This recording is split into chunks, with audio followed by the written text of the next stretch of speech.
The hum of the axiom was a second heartbeat in my chest, a constant thrum against the vast, silent backdrop of deep space. For months, it had been my world, a gleaming needle threading through cosmic dust and nebulae, carrying us further than any human had dared. I was Dean Raj, xenolinguist, and my life's pursuit was the echoes of intelligence beyond our own. This mission, an archaeological deep space probe, felt like the culmination of everything I'd ever worked for, a chance to touch the truly ancient. Our current target, Xylos-7, was a desolate exoplanet, a world of perpetual twilight and crystalline ice, mapped only by distant spectroscopic analysis. Its primary appeal, an anomalous energy signature, a faint, rhythmic pulse detected by long-range sensors. A beacon, perhaps, a whisper across unimaginable distances. "Sensors are solid, Dean," the chief engineer's voice crackled over my comms, pulling me from the viewport's hypnotic dance of distant stars. "Landing coordinates confirmed, prepare for descent." I nodded, though he couldn't see me. The cabin of the Axiom-S Scout shuttle was cramped, a cocoon of flickering monitors and the faint scent of ozone. Across from me, the xenobotanist adjusted her harness, her eyes wide with a mixture of scientific rigor and barely contained wonder. Beside her, the captain, a woman whose every movement spoke of quiet authority and steel-nerved resolve, ran a final diagnostic on the atmospheric processors. "Atmosphere stable, breathable with filtration," the captain announced, her voice calm and steady. "Gravity at 0, 8 standard, prepare for surface contact." The shuttle shuddered, a long, drawn-out groan as it pierced the upper layers of Xylos-7 frigid atmosphere. Outside, the starscape dissolved into an indistinct swirl of gray and purple clouds, then fractured into jagged, icy peaks that clawed at the sky. We were descending into a world sculpted by unimaginable cold. My gaze was fixed on the forward display, watching the topographical scans resolve into sharper detail. The landing zone appeared as a relatively flat expanse, a vast, pale sheet. Then the sensors picked it up, a massive anomaly, precisely where the energy signature had originated. It wasn't natural, it couldn't be. "Hold steady, Captain," I murmured, leaning forward. "Magnify grid Epsilon-7." The image zoomed and the breath hitched in my throat. What I saw defied easy categorization. It wasn't a mountain, not a geological formation. It was a structure, impossibly large, impossibly regular, yet simultaneously wrong. My mind strained to process the angles, the sheer scale of it. The shuttle settled with a soft hiss, landing gear crunching into the frozen ground. The captain disengaged the thrusters. "Surface contact, we're down." Outside the viewport, the landscape was a monochrome dream. Towering, razor-sharp ice formations pierced the perpetual twilight. The ground beneath us was a mosaic of shattered crystals, reflecting the faint, alien glow of the horizon. It was immense. A colossal edifice of obsidian-like material, impossibly smooth. Yet its geometry seemed to shift, subtly, at the edges of my vision. One moment, a perfect cube; the next, a trapezoid that defied perspective, its planes meeting at angles that simply shouldn't exist. It was a monument to non-Euclidean thought, a physical manifestation of a geometry our brains were not wired to comprehend. The air inside the shuttle grew heavy with unspoken awe. My determination, usually focused and precise, now felt like a trembling hand holding a delicate instrument. This wasn't just a ruin, it was a statement. "Readings?" I asked, my voice tight. The chief engineer's fingers flew across his console. "Energy signature is off the charts, Dean. It's pulsing, not a broadcast, not exactly, more like a resonance, a harmonic. Can you trace its origin? It's emanating from the structure itself and—" There's data. A massive stream, incredibly complex, ancient. This was it, the reason we had traveled light years. My hands trembled as I unlatched my harness. "Prepare the environmental suits, we're going out." The captain nodded, her face grim but resolute. "Standard precautions, no direct contact with the structure until we analyze its composition. And Dean, be careful, that thing, it feels old. Older than anything we've ever found." Stepping onto the surface of Xylos-7 was like stepping into a freezer. My breath plumed in the frigid air as I followed the captain and the xenobotanist across the fractured terrain. The chief engineer stayed with the shuttle, monitoring our vitals and the data stream. The monolithic structure loomed larger with every step, its impossible angles twisting the very perception of space around it. As we approached, I realized the landing zone wasn't just a plane. We were on the edge of a colossal, frozen body of water. The structure jutted from the ice, its base disappearing into the glassy surface of what I could only describe as a frozen lake shore. The sheer scale was overwhelming. The ice stretched away, a vast, silent mirror reflecting the alien sky, broken only by the structure's impossible bulk. The data stream, the chief engineer had called it. I could almost feel it now, a pressure in the air, a hum that wasn't sound but something deeper, more pervasive. It wasn't just data. It felt like a presence. My specialized scanner, designed for linguistic and archaeological analysis, began to chirp softly as we drew closer to the structure. The readings were unlike anything I had ever encountered. Not electromagnetic, not gravitational. It was something else. A pure raw information feed, ancient beyond measure, directly into the surrounding environment. "It's transmitting," I reported, my voice a strained whisper into my comms. "Constantly. A continuous, unbroken stream. It's not just a language, not in any conventional sense. It's structured chaos, a symphony of alien logic." The xenobotanist knelt, running a gloved hand over the ice near the structure's base. "No signs of biological activity. Nothing. It's utterly sterile here, Dean. Its surface, a matte black that absorbed all light, seemed to ripple, not physically, but in my mind's eye. The data, the resonance, it was growing stronger. It felt like a voice, not speaking but thinking directly into my consciousness, an impossible language unfolding in the deepest parts of my mind. The ultimate discovery. But even as excitement surged through me, a primal unease began to coil in my gut. I ignored her, my attention fixated on the monolithic form before me. It felt like a voice, not speaking, but thinking directly into my consciousness. "Dean, are you hearing me?" The chief astrogator's voice crackled through my comms, laced with a tremor I hadn't noticed before. "You're drifting. Stay clear of the perimeter markers." Drifting. My feet were planted firmly on the frozen lake shore, the cracked, icebound surface groaning faintly under the biting wind. But she wasn't wrong. My mind was adrift, tethered only by the thinnest thread to the reality of this desolate exoplanet. The colossal structure, an impossible geometry of angles and planes that refused to resolve into a coherent shape, hummed a silent internal chord that resonated deep within my skull. "I'm fine," I lied, my voice a strained whisper even through the comm unit. I took a deliberate breath, the frigid air burning my lungs.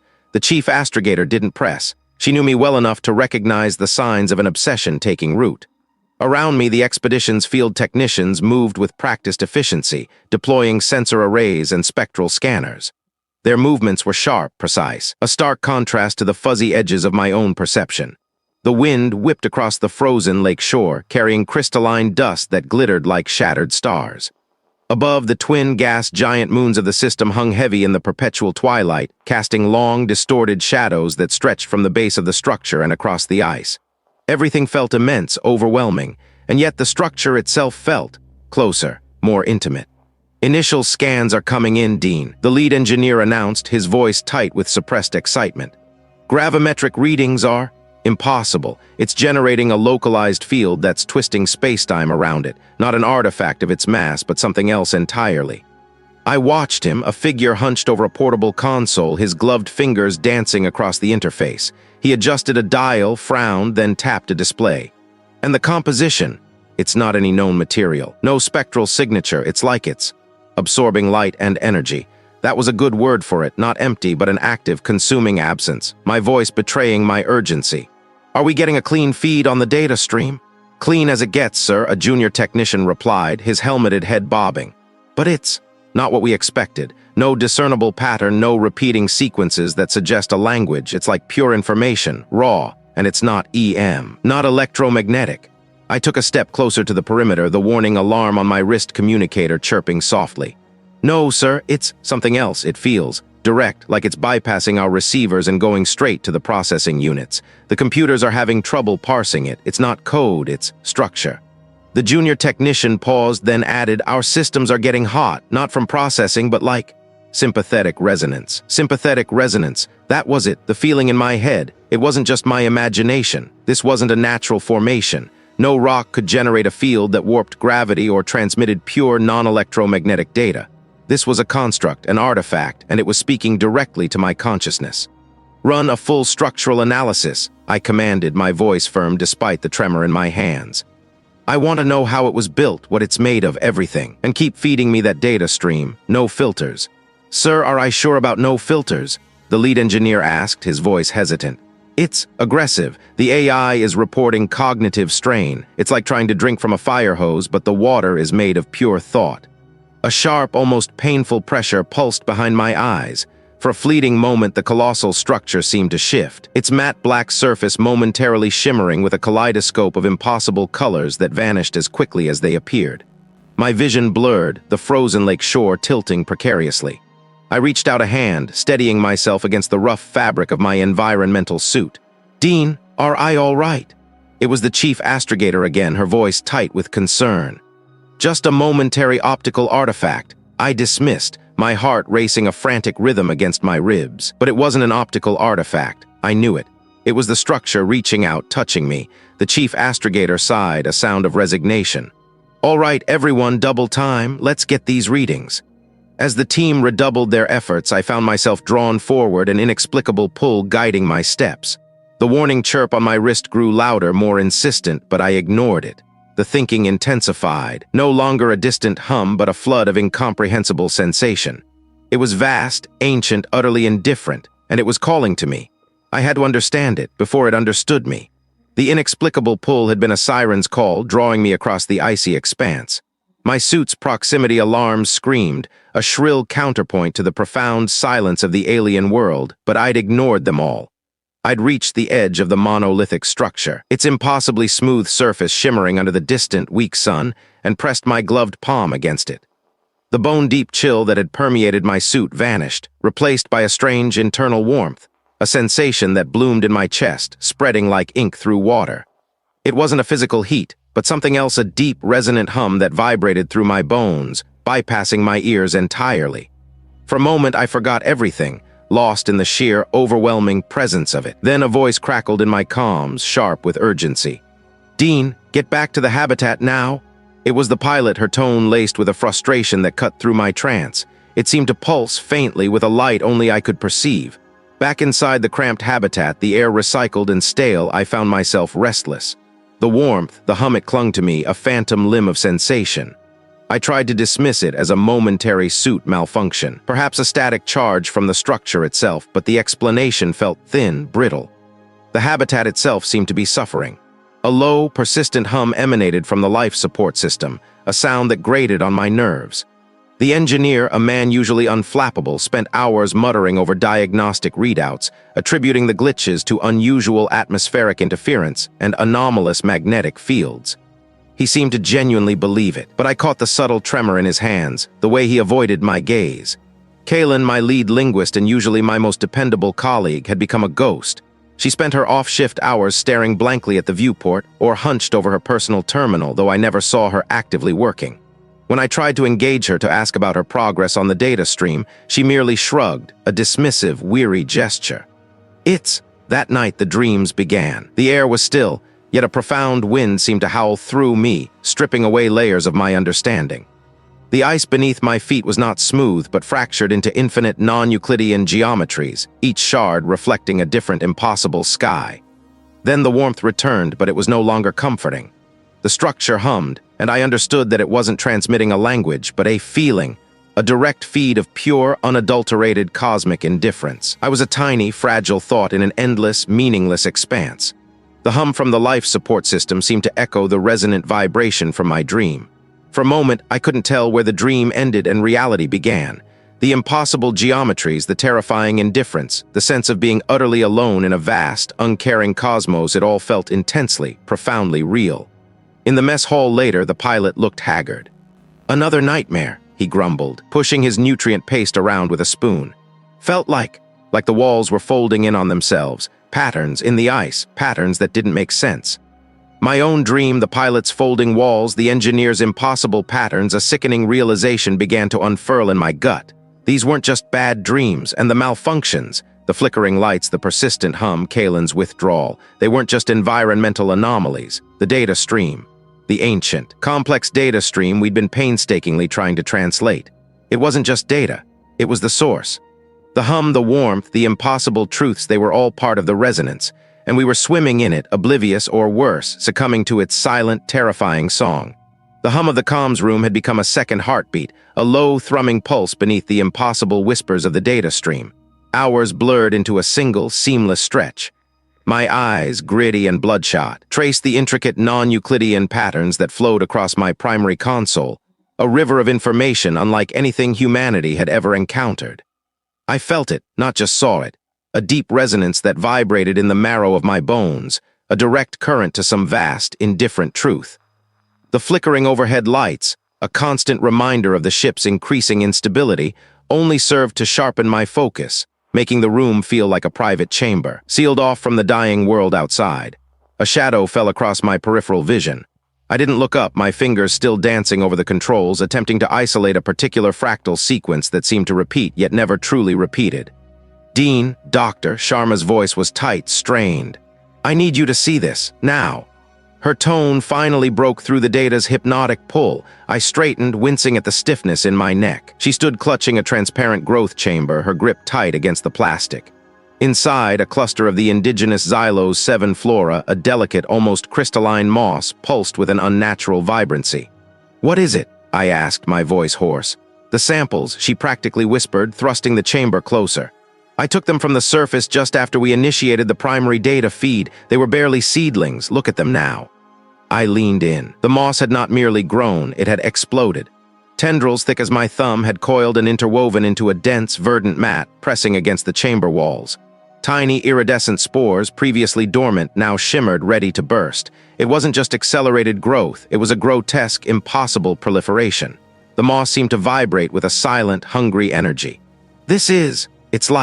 It's feeding on something. This wasn't just biology. It felt like an echo of the data, a physical manifestation of its unsettling influence. But the data was calling me back, a siren song of cosmic revelation. "Keep monitoring it," I told her, my gaze already drifting back to the console. "Log everything. We'll cross-reference it with the environmental readings." She stared at me, her mouth opening, then closing. "Dean, this isn't normal. This isn't just a curiosity. It's disturbing. Everything out here is disturbing, Dr. Sharma," I replied, my voice sharper than I intended. "But we are here to understand. And this," I gestured to the console, "is the key." She retreated, her footsteps heavy, the glowing chamber clutched like a dangerous artifact. I knew I was neglecting her, neglecting my duties as mission lead, but the data stream felt like a living thing, demanding my full, undivided attention. It promised answers, even as it eroded the very ground beneath my feet.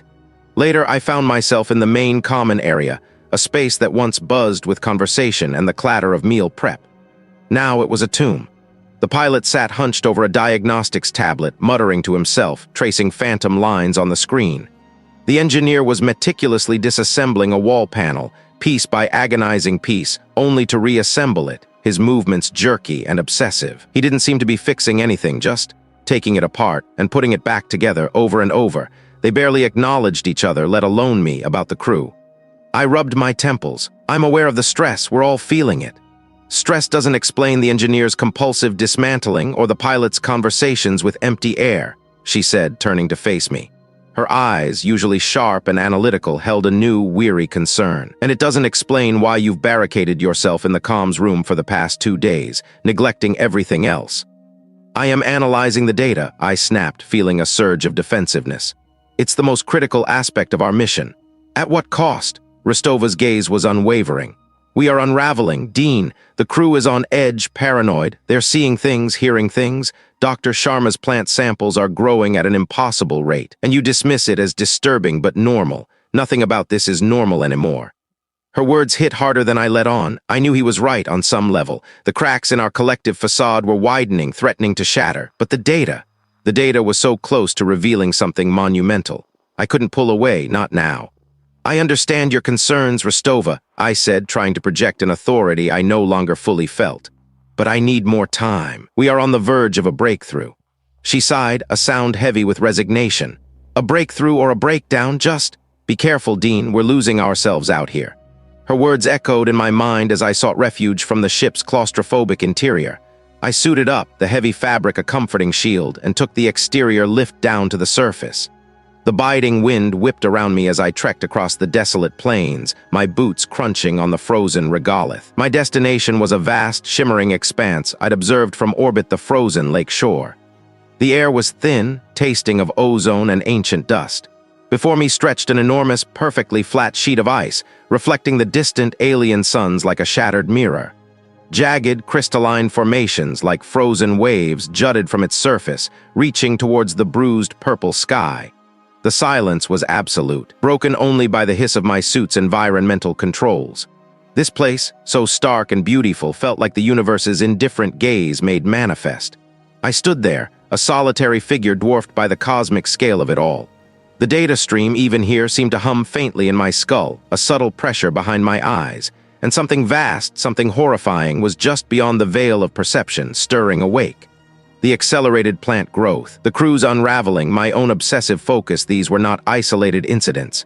They were symptoms. The data wasn't just being received, it was acting. It was changing things subtly, profoundly, from the inside out. The more I understood, the more the world twisted into impossible shapes. The cracks weren't just in the crew's facade or the ship's systems. They were in the very fabric of my own mind, and I couldn't stop myself from peering through them. I had to know what lay beyond. I had to. The biting wind whipped at my suit, a relentless howl that seemed to strip away more than just heat. I stood on the frozen lake shore, the ice-crusted surface stretching out like a vast, shattered mirror under the dim, distant sun. The planet offered no comfort, no warmth, just an endless, indifferent expanse that mirrored the void I felt growing inside me. My breath misted in the frigid air, each exhalation a brief white cloud before it was torn apart by the gale. I needed this. Away from the ship, away from the hum of the systems, the strained faces of the remaining crew. The data stream, that insidious current of information, was poisoning us, seeping into our minds like a slow, corrosive acid. I had to understand it, had to find the pattern, the logic, before it consumed us all. My gaze swept across the horizon, a jagged line of alien rock formations. That's when I saw it, a flicker just at the edge of my vision where the pale sky met the dark, craggy peaks. A geometry that shouldn't exist. Lines that bent inward on themselves, angles that resolved into impossible curves, a structure both solid and transparent like a crystal formed from a nightmare. I snapped my head to the left, but it was gone, leaving only the stark, unyielding landscape. I blinked, rubbing the visor of my helmet with a gloved hand, my mind playing tricks. Yet, the image lingered, a ghost of an impression, a shadow cast by something utterly wrong. I turned back to the ship, a squat, metallic beetle against the vastness, suddenly feeling exposed, vulnerable. The indifference of the planet no longer felt cleansing, it felt predatory. The ascent back into the ship was a relief, the airlock hissing shut behind me with a reassuring finality. But the momentary comfort dissipated the moment I shed my suit.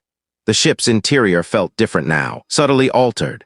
The familiar metallic tang in the air was underscored by something else, a faint metallic taste that wasn't quite right, like static electricity on the tongue. I made my way to the analysis station, my steps heavier than usual. The screen glowed, the endless data stream scrolling, a river of symbols and glyphs that I had once believed to be a language. Now it was something else entirely. As I watched, the patterns shifted, coalescing not into decipherable syntax, but into forms that defied spatial reasoning. They were not two-dimensional, nor three-dimensional. They were more. A series of lines would flow together, forming what should have been a cube, but then a fourth axis would spontaneously appear, twisting the structure into something that simultaneously existed and didn't. A shape that occupied the same space in multiple, contradictory ways. My eyes ached trying to reconcile the conflicting visual information. It wasn't a puzzle to be solved. It was a revelation of inherent impossibility. This wasn't a language designed to communicate. It was a pure, unfiltered expression of something utterly alien and indifferent, a vast intelligence that operated on principles humanity couldn't even begin to grasp. It didn't care if we understood, it simply was. A voice crackled over my comms, pulling me sharply from the mesmerizing, horrifying display. "Dean, are you there?" It was Kaylin, her voice tight with a tension I recognized all too well. "I'm here, Kaylin," I replied, my own voice sounding rougher than I intended. "What is it?" "It's the vents," she answered, a tremor in her words. "I keep hearing things, not the usual mechanical hum, not the shifting of the hull. It's like a low thrumming and a scraping. But it's not coming from any of the moving parts. It sounds like it's inside the ducts themselves, everything sealed. The diagnostic reports show no anomalies in the air circulation system. But I can hear it. It's faint, but it's there, and it's getting closer, like it's tracing the pathways." My gaze drifted from the screen where the non-Euclidean patterns continued their silent, impossible dance to the nearest vent cover above my head. It wasn't just the data stream that was unraveling our reality. It was something else, something tangible, or perhaps something untangible, that was now manifesting within the ship itself. The architect wasn't just sending us messages. It was beginning to rearrange our world, one impossible geometry and phantom sound at a time. The hum of the ship had become a low thrum against my skull, a vibration that felt less like machinery and more like a vast internal organ. My eyes still flickered to the vent covers, the hollow spaces behind them, a silent anxiety gnawing at the edges of my focus. I tried to dismiss it, to attribute it to sleep deprivation, to the constant, oppressive presence of the structure's signal. The first sign that Kalen was truly breaking came subtly, a slight tremor in his hands as he tried to stabilize a fluctuating energy conduit in the main observation chamber. Then his breathing grew shallow, ragged, pressing in. I moved towards him, my hand outstretched. "Kalen, what are I talking about? What's pressing in?" He flinched, recoiling from my touch as if I were made of fire. His eyes, usually sharp and inquisitive, were wide, bloodshot, darting around the chamber. "The walls, there." Not walls, their skin, and it's watching. This wasn't the usual stress-induced paranoia. This was something deeper, something the data stream had carved into his mind. Over the next few hours, Kalen's condition deteriorated rapidly. He barricaded himself in his quarters, refusing to open the hatch. When the chief science officer and I finally managed to override the lock, we found him huddled in a corner, surrounded by overturned furniture, a wild, cornered look in his eyes. "Don't come in," he shrieked, scrambling to put a heavy equipment crate in front of him. "It knows you're here. It's breathing, Dean." He pointed a trembling finger at the ceiling, then at the floor. "The ship. It's not a ship. It's a lung, and we're inside." My determination warred with a rising tide of nausea. He was seeing the ship as a living entity, a monstrous, breathing thing.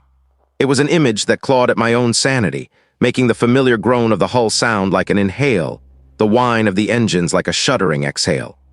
The chief science officer, a pragmatic individual who rarely showed emotion, tried to calm Kalen, speaking in a low, even tone about structural integrity and atmospheric processors. But Kalen didn't hear him. They're everywhere. In the wires, in the air, they're the veins of it, the ship.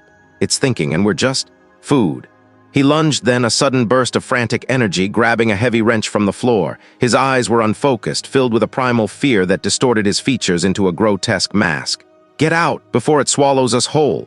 The chief science officer reacted quickly, tackling Kalen to the deck, struggling to disarm him. Kalen thrashed, a desperate animalistic struggle, grunting and snarling. He bit the chief science officer's arm, drawing a startled cry. It took all my strength and that of the chief science officer to subdue him.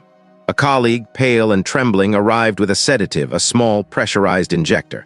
With Kalen pinned, the colleague administered the dose. The frozen lake shore. The frozen lake shore. Why would Kalen speak of it now, or was it something else? Another fragment of the data stream twisting reality, twisting our very perceptions into something grotesque and familiar. We carried Kalen to an isolated section of the ship, a cargo bay we converted into a temporary holding area where he could be monitored without disturbing the rest of the dwindling crew. The chief science officer tended to his bite wound, his face grim. The colleague who administered the sedative stared at the floor, visibly shaken. The fear Kalen had unleashed was palpable, a suffocating presence in the ship. His words about the ship breathing, about it watching, about us being food, wormed their way into everyone's minds. I saw it in their averted gazes, their quick, nervous movements, the way they listened intently to every creak and groan of the hull. The ship, our sanctuary, had become a prison, a living, hostile entity in their terrified imaginations. As for me, the pressure in my mind intensified. It wasn't just Kalen's words or the pervasive fear. It was a physical sensation, a growing, unbearable weight behind my eyes, pushing outwards. It felt like my skull was a brittle shell, expanding with an impossible internal growth. The low thrum of the ship now seemed to resonate directly with that pressure, creating a discordant symphony that threatened to shatter my concentration. I found myself clenching my jaw, grinding my teeth, trying to anchor myself, to fight back against the creeping sensation that my own mind was no longer entirely my own. I had to understand. I had to push through this, and I was determined to assemble them, even if the completed image revealed a truth more terrifying than any of us could comprehend. The question was, how much more could I endure before the pressure became too much? Before my own mind became another casualty in this cosmic descent? The image of the frozen lake shore clung to me, a shard of ice in the furnace of my thoughts. Kalen's final words, whispered with a strange, detached reverence, had burrowed deep. It was a place from my childhood, a vast white expanse where the wind scoured the land clean, leaving only silence and the crackle of ice. I remembered standing there, a small boy dwarfed by the horizon, feeling the immensity of the world and my own fragile insignificance. Now that memory was twisted, infected by the data stream's insidious truth. "Any luck, comms?" I asked the communications officer, my voice a dry rasp in the quiet hum of the bridge. The man, his face etched with a fatigue that went beyond simple lack of sleep, shook his head slowly. "Intermittent at best, Dean, fading in and out like a ghost signal, static mostly. We're barely getting a pulse from Earth." He gestured to a bank of monitors where wavy lines flickered weakly against a black background. The Axiom felt less like a vessel of exploration and more like a coffin drifting in an ocean of unhearing stars. The initial trickle of static became a torrent, then nothing. Just the hiss of dead air, a sound that spoke volumes of our isolation. My steps took me towards the hydroponics bay, a place I'd once found solace in, the green growing things a stark contrast to the sterile metallic shell of the ship. Now even that seemed tainted. Dr. Sharma was there, as she always was, hunched over a nutrient vat, her fingers tracing the veins of a mutated plant.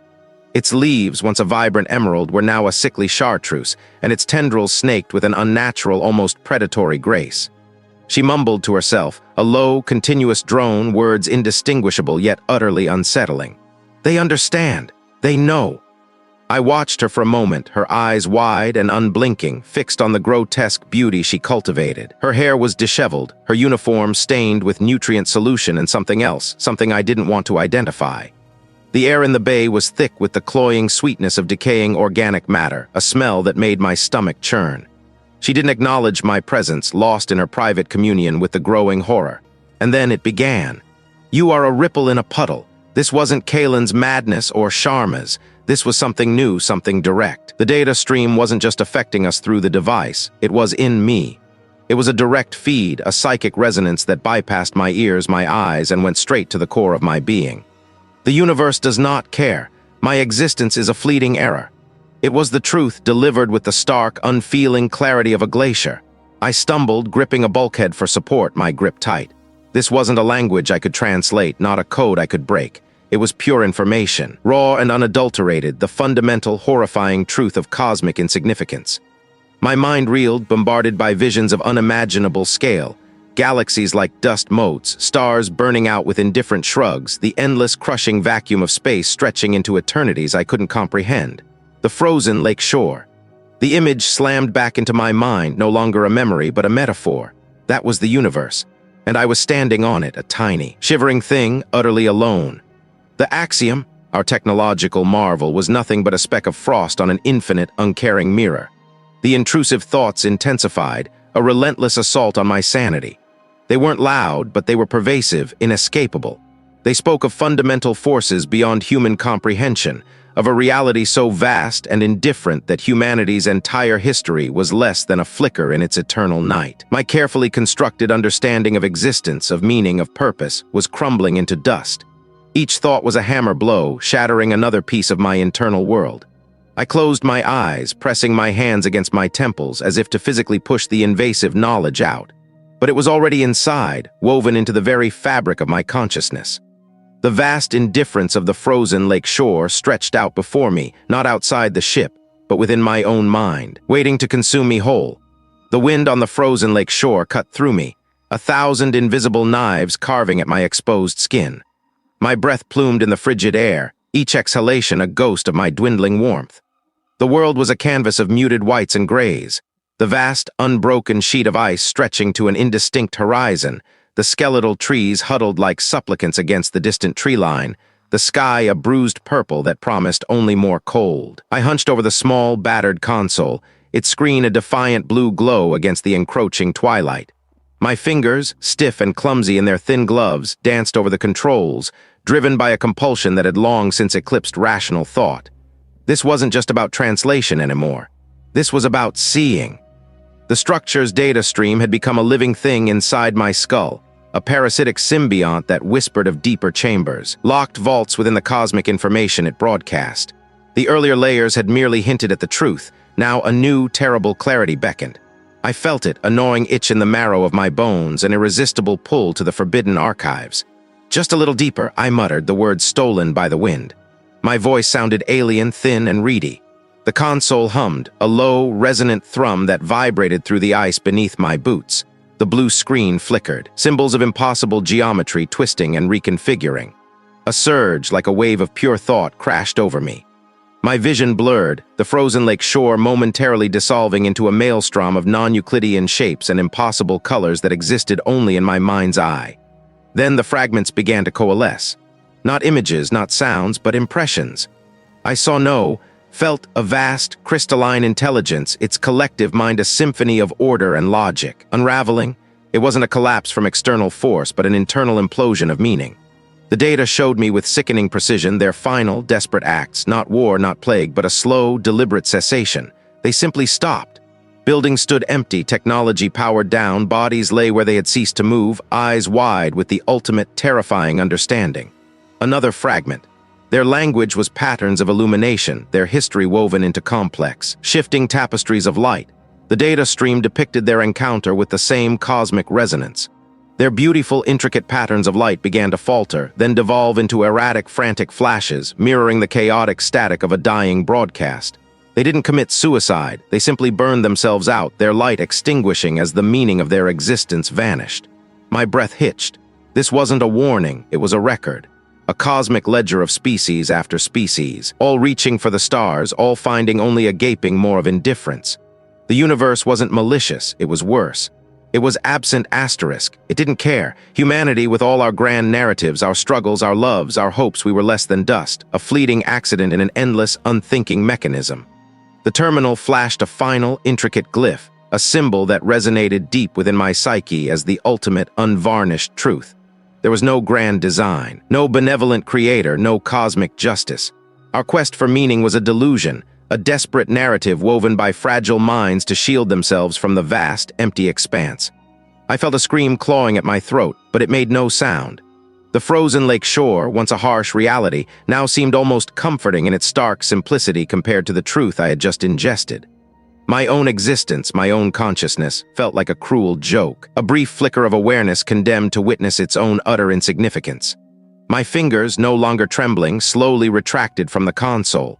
The blue light still pulsed, inviting me further, promising yet more layers of desolation. But there was nothing left to find. The core truth had been delivered, stark and unfeeling.